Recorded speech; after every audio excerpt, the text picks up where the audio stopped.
السلام علیکم ورحمۃ اللہ وبرکاتہ۔ الحمدللہ رب العالمین والصلاة والسلام علی رسول اللہ، اما بعد۔ میں ہوں آصف اقبال، سول انجینئر۔ آپ اس وقت سن رہے ہیں مختصر سیرت النبی کی ایپیسوڈ نمبر 10، قسط نمبر 10۔ حضرت صلی اللہ علیہ وسلم کی وفات کے بعد سواد رضی اللہ تعالی عنہ کا کردار۔ جب دوست قبیلہ میں حضرت صلی اللہ علیہ وسلم کے انتقال کی خبر پہنچی اور فتنہ ارتداد نے سر اٹھایا تو سواد رضی اللہ تعالیٰ نے اپنے قبیلے میں بڑے اچھے کردار کا مظاہرہ کیا اور اپنی قوم کو جعل حق سے بھٹکنے سے بچا لیا۔ انہوں نے کھڑے ہو کر کہا، اے گروہ حضرت، کسی قوم کی سعادت مندی اس میں ہے کہ وہ دوسروں سے نصیحت پکڑیں، اور یہ اس کی بدبختی ہے کہ وہ اپنے آپ سے نصیحت پکڑے۔ جو شخص تجربات سے فائدہ نہیں اٹھاتا وہ اس کے لیے ضرر رساں ثابت ہوتے ہیں، اور جس کی حفاظت حق نہیں کرتا باطل بھی اس کی حفاظت سے عاجز ہے۔ جس حقیقت کے پیش نظر تم کل مسلمان ہوئے تھے، اس حقیقت کی خاطر تم آج بھی مسلمان رہ سکتے ہو۔ تمہیں معلوم ہے کہ رسول اللہ صلی اللہ علیہ وسلم نے تم سے دور قوم پر حملہ کیا تو کامیاب رہے، اور تم سے ہر مصیبت بھول جاتی ہے، مگر وہ مصیبت نہیں بھولتی جس کے کچھ کے لوگ دیر تک محسوس کریں۔ مصیبت زدہ لوگوں کو اپنی مصیبت اس سے زیادہ یاد رکھنی چاہیے جتنی کہ اہل عافیت یاد رکھتے ہیں۔ اللہ تعالیٰ کے نبی صلی اللہ علیہ وسلم نے تم سے اپنا ہاتھ بند رکھا جب تک تم نے اس سے اپنا ہاتھ روکے رکھا، پس تم ہمیشہ اہل مصیبت سے دور ہوتے اور اہل عافیت میں داخل ہوتے رہے، حتیٰ کہ تمہارے خطیب اور نقیب رسول اللہ صلی اللہ علیہ وسلم کے دربار میں حاضر ہوئے۔ خطبہ نے وہاں موجود لوگوں کے متعلق اور نقبہ نے غیر حاضر لوگوں کے بارے میں شہادت دی۔ مجھے معلوم نہیں، شاید لوگ فتنہ ارتداد کی طرف لپکیں۔ اگر ایسا ہوا تو سلامتی، سوچ اور بچار اور عقل و خرد سے کام لینا، اور اللہ تعالیٰ جس کو پسند کرتا ہے تم بھی اس کو پسند کرو۔ قوم نے ان کی بات سنی اور اس کو قبول کیا۔ اس کے متعلق سواد بن کارب رضی اللہ تعالیٰ نے کہا، اے سواد، آج تیری مصیبت بڑی ہو گئی، اور میں دیکھتا ہوں کہ مصیبت اس کے بعد اور بڑھے گی۔ تیری بقا کی قسم، ہمارے لیے رسول اللہ صلی اللہ علیہ وسلم کے انتقال نے اللہ تعالیٰ ان پر وہ رحمتیں بھیجے جو وہ بھیجا کرتا ہے۔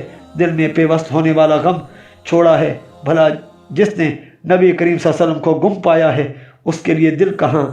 ہم اس کے ہوتے ہوئے ایک سرسبز و شاداب وادی میں اترے ہوئے تھے، اب وادی خشک ہو گئی ہے اور آب و دانہ کے متلاشی قحط زدہ ہیں۔ اس پر ارض و سما رو رہے ہیں اور اس کے غم میں جگر پارا پارا ہو گئے ہیں۔ گویا کہ وہ شخص مجسم تعریف ہے، اور اس کا غم تیری عمر کی قسم لوگوں میں جڑواں بھائیوں کی طرح باقی ہے۔ نبی کریم صلی اللہ علیہ وسلم کی وفات ان کی زندگیوں کی طرح سبق آموز ہے۔ حق حق ہے اور جہاد جہاد ہے، اور اگر کہا جاتا کہ تم نبی محمد صلی اللہ علیہ وسلم پر قربان کرو، پھر کچھ قربان کرو، تو ان پر سب مال اور سب اولاد قربان کی جاتی، اور آپ صلی اللہ علیہ وسلم پر قربان ہونے کے لیے سب حاضر اور غائب جانیں ایک دوسرے سے سبقت کرنے لگتی، مگر حاضر اور غائب جانوں کا قربان ہونا ہمارے نبی صلی اللہ علیہ وسلم کو واپس نہیں لا سکتا۔ اور اگر کوئی چیز آپ صلی اللہ علیہ وسلم کا فدیہ بن سکتی تو سواد ضرور آپ صلی اللہ علیہ وسلم کا فدیہ بن جاتا۔ مجھے تو ایک امر کا ڈر ہے جس کے جھکڑ بجلی کی طرح کڑکتے ہیں اور نئے نئے حوادث بکثرت وقوع پذیر ہوتے رہتے ہیں۔ اگر خوفناک حالت پیدا ہو اور زمین لرزنے لگے تو تم اس کے لیے بمنزلہ پہاڑوں کے ہو۔ اگر کوئی قوم اپنے دوست کی موت پر کچھ زیادتی کر سکتی تو تم ضرور زیادتی کرتے، لیکن موت پر کوئی زیادتی نہیں ہے۔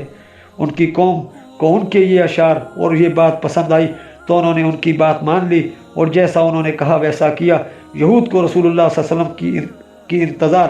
ابن اسحاق کہتے ہیں، مجھے عاصم بن عمرو بن قتادہ نے اپنی قوم کے بہت سے لوگوں کی زبانی بتایا کہ اللہ تعالیٰ کی رحمت اور ہدایت کے علاوہ ہمارے اسلام کا سبب وہ باتیں بنی جو ہم اکثر یہودیوں سے سنا کرتے تھے۔ ہم مشرک اور بت پرست تھے، اور وہ اہل کتاب تھے، ان کے پاس علم تھا جو ہمارے پاس نہیں تھا۔ ہمارے اور ان کے درمیان لڑائی اور فتنہ و فساد ہوتا رہتا تھا۔ جب ہماری طرف سے انہیں کوئی نقصان پہنچتا تو وہ کہتے، ایک نبی کے مابعوث ہونے کا وقت نزدیک آ گیا ہے، اس کے ساتھ مل کر ہم تمہیں عاد و سمود کی طرح قتل کریں گے۔ ہم انہیں یہ کہتے ہوئے اکثر سنا کرتے تھے، اور جب رسول اکرم صلی اللہ علیہ وسلم مبعوث ہوئے اور آپ صلی اللہ علیہ وسلم نے ہمیں اللہ تعالیٰ کی طرف دعوت دی تو ہم نے پہچان لیا کہ یہی وہ نبی صلی اللہ علیہ وسلم ہے جس کے بارے میں یہودی ہمیں دھمکیاں دیا کرتے تھے۔ چنانچہ ہم نے سبقت کی اور آپ صلی اللہ علیہ وسلم پر ایمان لے آئے، لیکن انہوں نے تکذیب کی اور کفر کی راہ اختیار کی۔ اس پر ہمارے اور ان کے درمیان سورہ بقرہ کی مندرجہ ذیل آیات نازل ہوئیں۔ آیت نمبر 89، ابن اسحاق کہتے ہیں مجھے عاصم بن عمرو بن قتادہ نے بنو قریظہ کے ایک بزرگ سے حدیث بیان کی کہ اس نے مجھ سے پوچھا تمہیں معلوم ہے کہ بنو قریظہ کے شیوخ ثعلبہ بن شیعہ، اسید بن شیعہ اور اسد بن عبید کے اسلام کا سبب کیا چیز بنی؟ یہ جاہلیت میں اہل مدینہ کے ساتھ رہتے تھے اور اسلام لانے کے بعد ان کے سردار بن گئے۔ میں نے کہا نہیں۔ بولا اسلام سے 2 سال پہلے شام کا ایک یہودی جس کا نام حیبان تھا ہمارے ساتھ رہنے لگا۔ واللہ ہم نے 5 وقت نماز پڑھنے والا کوئی آدمی اس سے افضل نہیں دیکھا۔ جب کوئی مدینہ میں قحط پڑتا ہم اسے کہتے حیبان کھلے میدان میں چل کر ہمارے لیے بارش کی دعا کرو۔ وہ کہتا بخدا جب تک تم اپنے مالوں سے صدقہ نہیں نکالو گے میں دعا نہیں کروں گا۔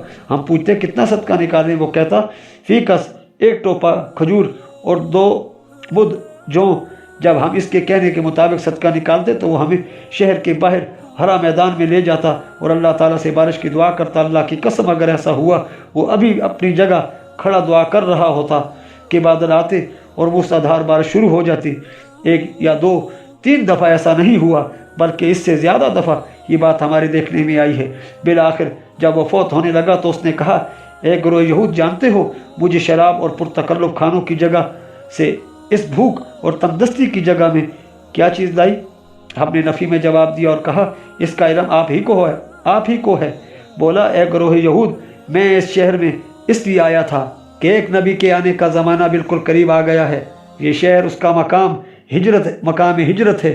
مجھے امید تھی کہ وہ میری زندگی میں تشریف لائے گا اور میں اس پر اولین فرصت میں ایمان لے آؤں گا۔ اے جماعت یہود اس کا وقت قریب آ چکا ہے۔ وہ آئے تو اس پر ایمان لانے میں دنیا کی کوئی قوم تم سے سبقت نہ کرے۔ وہ کفار کے ساتھ جنگ بھی کرے گا اور ان کی عورتوں اور بچوں کو قیدی بھی بنائے گا، لیکن یہ چیزیں تم کو اس پر ایمان لانے سے ہرگز نہ روکے۔ جب حضرت صلی اللہ علیہ وسلم مبعوث ہوئے اور آپ صلی اللہ علیہ وسلم نے بنو قریظہ کا محاصرہ کیا تو ان آدمیوں نے جو اس وقت نوجوان تھے اپنی قوم سے کہا اے بنو قریظہ اللہ کی قسم یہ وہی نبی ہے جس پر ایمان لانے کی ابن حیبان نے ہمیں وصیت کی تھی۔ بولے نہیں یہ وہ نہیں۔ انہوں نے کہا کیوں نہیں؟ بخدا یہ وہی ہے۔ چنانچہ یہ قلعہ سے اتر آئے اور اپنے اسلام کا اعلان کیا اور اس طرح اپنی جان و مال کا تحفظ کیا۔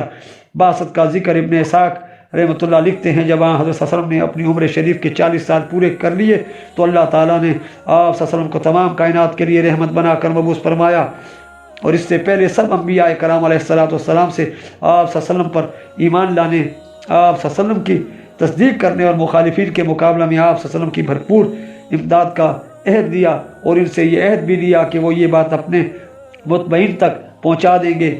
نبی کریم صلی اللہ علیہ وسلم منتظر پر ایمان لانا اور وقت کے آنے پر اس سے کامل تعاون ان پر بھی فرض اور لازم ہے۔ چنانچہ انبیاء کرام علیہ السلام نے اپنے اس عہد کو پورا کیا اور اپنے پیروکاروں کو بھی اس کی ہدایت کی۔ اللہ تعالیٰ نے قرآن مجید میں اپنے رسول صلی اللہ علیہ وسلم کو اس کی خبر دیتے ہوئے فرمایا ہے وَإِذْ أَخَذَ اللَّهُ مِيثَاقَ النَّبِيِّينَ لَمَّا آتَيْتُكُم مِّن كِتَابٍ وَحِكْمَةٍ ثُمَّ جَاءَكُمْ رَسُولٌ مُصَدِّقٌ لِمَا مَعَكُمْ لِتُؤْمِنُنَّ بِهِ وَلِتَنصُرُنَّهُ سورہ آل عمران آیت نمبر 81۔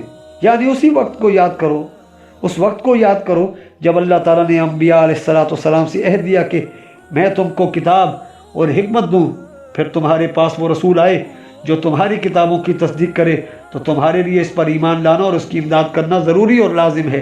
صحیحین میں حضرت عائشہ صدیقہ رضی اللہ تعالیٰ عنہ سے روایت ہے کہ وہی آنے سے پہلے حضرت محمد صلی اللہ علیہ وسلم پر خوابوں کا سلسلہ شروع ہوا۔ آپ صلی اللہ علیہ وسلم جب کوئی خواب دیکھتے تو کچھ عرصہ میں اس کی سچائی اس طرح ظاہر ہو جاتی جس طرح رات کی تاریکی میں سفید سحر نمودار ہوتا ہے۔ پھر آپ کو خلوت نشینی کی رغبت ہوئی، چنانچہ مکہ سے دور کوہ ہرا میں گوشہ نشین ہو کر کئی رات تک عبادت میں مصروف رہتے۔ جب آپ صلی اللہ علیہ وسلم کا کھانے پینے کا سامان ختم ہو جاتا تو واپس آ کر حضرت خدیجہ الکبریٰ رضی اللہ تعالی عنہا سے اتنی مدت کا خرچ لے کر واپس چلے جاتے اور اللہ تعالیٰ کی یاد میں لگ جاتے، یہاں تک کہ آپ صلی اللہ علیہ وسلم کے پاس حق آ گیا۔ ایک دن آپ صلی اللہ علیہ وسلم بدستور غار ہرا میں مصروف عبادت تھے کہ آپ صلی اللہ علیہ وسلم کے پاس فرشتہ آیا اور آپ صلی اللہ علیہ وسلم سے کہا پڑھو۔ آپ صلی اللہ علیہ وسلم نے جواب دیا میں پڑھ نہیں سکتا۔ آپ صلی اللہ علیہ وسلم فرماتے ہیں یہ سن کر اس نے مجھے پکڑ لیا اور مجھے اس قدر بھینچا کہ میں نے انتہائی تکلیف محسوس کی، پھر چھوڑ دیا اور کہا پڑھو۔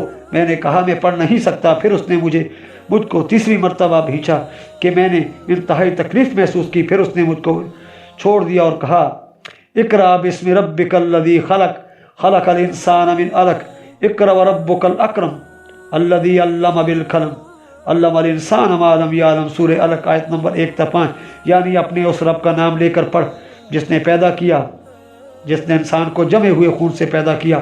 پڑھ، تمہارا رب بڑا عزت والا ہے جس نے قلم کے ذریعے علم سکھایا، جو چیز انسان کو معلوم نہیں تھی وہ اسے سکھائی۔ آپ صلی اللہ علیہ وسلم اس واقعہ کے بعد گھر تشریف لائے۔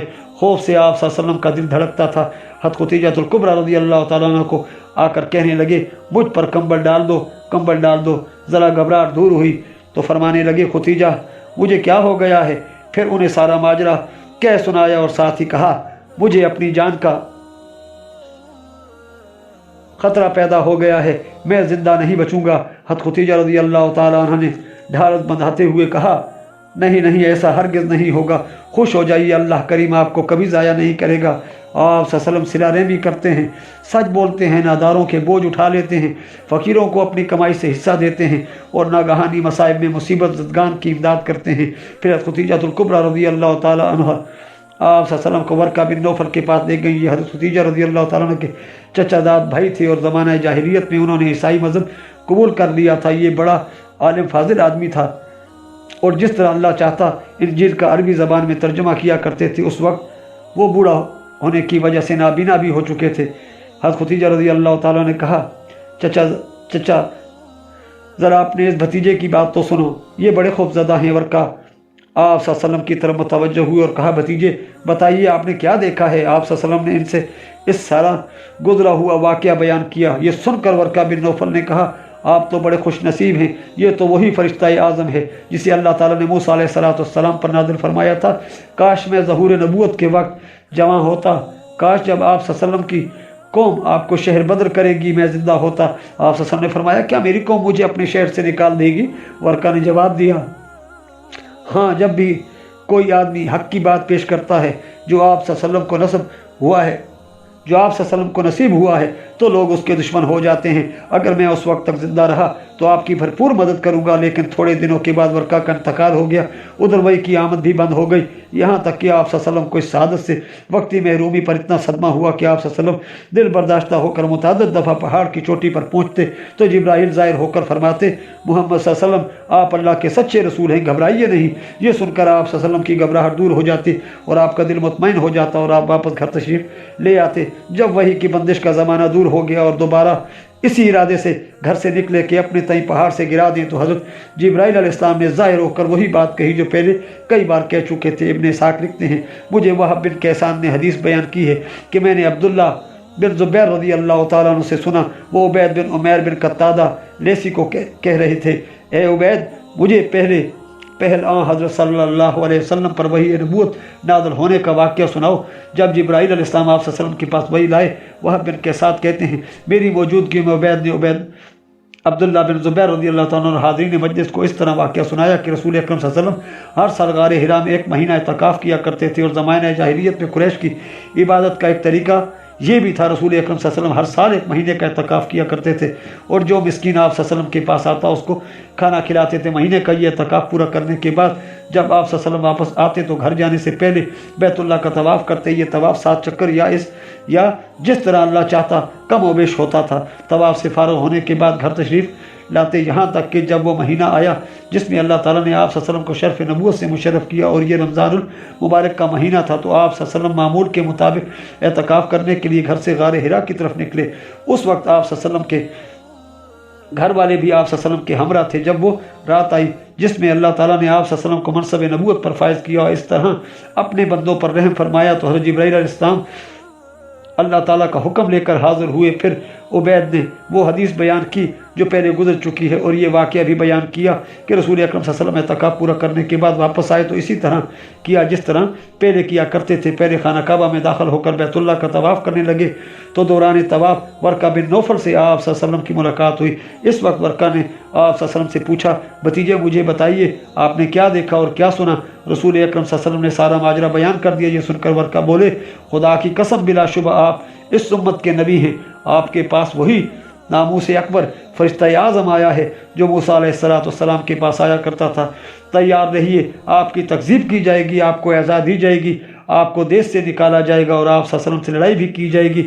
اگر میں اس وقت کو پالوں تو پوری تنہی کے ساتھ اللہ تعالیٰ کے دین کی مدد کروں گا۔ پھر انہوں نے آپ صلی اللہ علیہ وسلم کے سر مبارک کا بوسہ دیا اور وہ اپنے گھر اور رسول اکرم صلی اللہ علیہ وسلم اپنے گھر چلے آئے۔ واقعہ نزول وحی سن کر ورقہ کے تاثرات۔ حضرت ختیجہ رضی اللہ تعالیٰ عنہ ورقہ بن نوفل سے حضرت صلی اللہ علیہ وسلم کا مذکورہ بالا واقعہ بیان کیا تو انہوں نے یہ اشعار کہے: لوگوں، زمانہ اور تقدیر کے تصرفات پر تعجب کرو اور جان لو کہ اللہ تعالیٰ کے فیصلے میں کوئی تبدیلی نہیں ہوتی۔ ختیجہ مجھ سے مطالبہ کرتی ہیں کہ میں انہیں ایسے امر کی خبر دوں جو میری رائے میں آخر کار لوگوں کو پیش آنے والا تھا۔ انہوں نے مجھے ایک بات بتائی جس کے بارے میں نے پہلے ہی سن رکھا تھا۔ بیان احمد یاتی فخبرہ جبریل انکا مبعوث الی البشر کہ احمد صلی اللہ علیہ وسلم کے پاس جبرائیل آئے اور بتایا کہ آپ کو نوح انسان کی طرح مبعوث کیا گیا ہے۔ میں نے کہا شاید جس چیز کی آپ کو امید ہے اللہ تعالیٰ اس کو پورا کر دے، اس لیے خیر کی امید رکھیے اور انتظار کیجیے۔ اور اس نے ان کو ہمارے پاس بھیجا تاکہ ہم ان سے پوچھیں کہ وہ خواب یا بیداری میں کیا دیکھتے ہیں۔ جب وہ ہمارے پاس آئے تو ایسی عجیب بات سنائی جس سے بدن کے رونگٹے کھڑے ہو گئے۔ میں نے اللہ تعالیٰ کے امین کو دیکھا ہے جو میرے سامنے ایسی کامل صورت میں آئے جو بڑی ہیبت ناک تھی۔ پھر وہ چلے گئے اور مجھے اپنے ارد گرد کے درختوں سے سلام سن کر ڈر لگتا ہے۔ میں نے کہا میرا خیال ہے اور نامعلوم سچا ہے یا نہیں، یہ عنقریب مبعوث ہوں گے اور نازل شدہ صورتوں کی تلاوت کریں گے۔ اگر دعوت جہاد کا اعلان ہوا تو میں آپ صلی اللہ علیہ وسلم سے ایسا بھرپور تعاون کروں گا جس میں نہ کوئی احسان ہوگا اور نہ کسی طرح کی پریشانی۔ ابن اسحاق کہتے ہیں حضرت ختیجہ رضی اللہ تعالیٰ نے راہب کی ورقہ سے وہ بات بھی بیان کی تھی جو انہوں نے ان کے غلام میسرہ نے بتائی، اور یہ بھی بتایا کہ میسرہ نے آپ صلی اللہ علیہ وسلم پر 2 فرشتوں کو سایہ کرتے دیکھا۔ یہ سن کر ورقہ نے کہا ختیجہ رضی اللہ تعالیٰ اگر یہ سچ ہے تو بلا شک محمد صلی اللہ علیہ وسلم اس امت کے نبی ہے، اور مجھے معلوم تھا کہ اس امت کا نبی آنے والا ہے جس کا انتظار ہو رہا ہے اور یہ اس کے ظہور کا زمانہ ہے۔ اور کال ورقہ آپ کی آمد کا بڑی بے صبری سے انتظار کرتے تھے اور کہا کرتے تھے معلوم نہیں کب ظہور ہو۔ اس سلسلے میں ورقہ نے یہ اشعار کہے: میں ایک سوچ پر قائم ہوں جس نے مجھے اکثر رلایا ہے، اور میں نصیحت کے معاملے میں ایک نظریے پر قائم رہتا ہوں، اور ختیجہ رضی اللہ تعالیٰ کے بار بار بیان کرنے کی وجہ سے اس پر قائم ہوں۔ اے ختیجہ رضی اللہ تعالیٰ عنہ،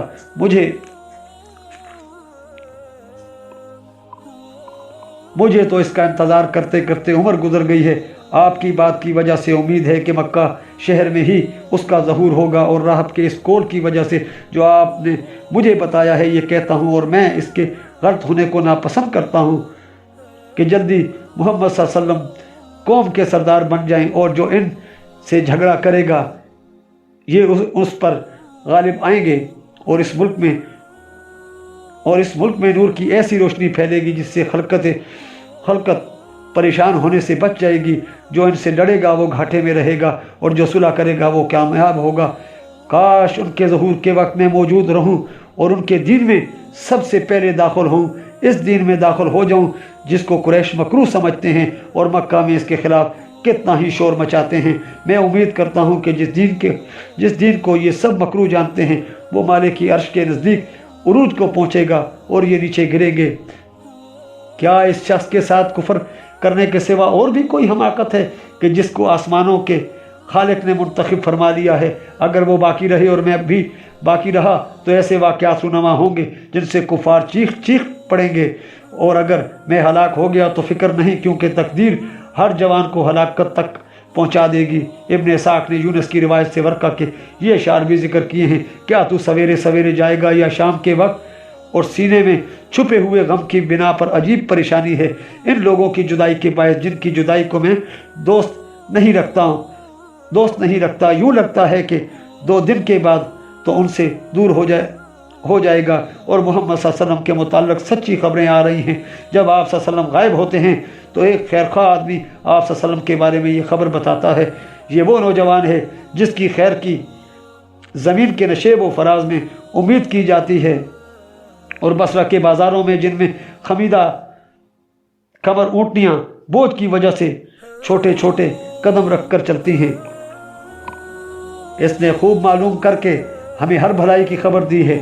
حق کے مختلف دروازے میں، اور ان کے کھلنے کے لیے چابیاں ہیں کہ محمد بن عبداللہ ان سب انسانوں کی طرف رسول بنا کر بھیجے گئے ہیں جو پتھریلے میدانوں میں رہتے ہیں، اور میرا بھی ان کے بارے میں یہی گمان ہے کہ انہیں جلد ہی سچ مچ رسول بنا کر بھیجا جائے گا، جیسا کہ پہلے ہوا، اور صالح علیہ السلام بھیجے گئے، اور موسیٰ اور ابراہیم بھیجے گئے، حتیٰ کہ ان کی رونق اور واضح طور پر پھیلا ہوا ذکر ہر جگہ مشاہدہ کیا جائے گا، اور طوی بن غالب کے دونوں قبیلوں کے نوجوان اور بوڑھے سردار ان کی تابعداری کریں گے۔ اگر میں دوسرے لوگوں کی طرح ان کے زمانے تک باقی رہا تو میں ان کی آمد پر خوش ہوں گا، اور مجھے ان کی دوستی سے فرحت حاصل ہوگی، اور اگر باقی نہ رہا تو اے ختیجہ رضی اللہ تعالیٰ عنہ، جان لیجئے میں آپ کی زمین چھوڑ کر دوسری وسیع اور عریض دنیا کی طرف کود کرنے والا ہوں۔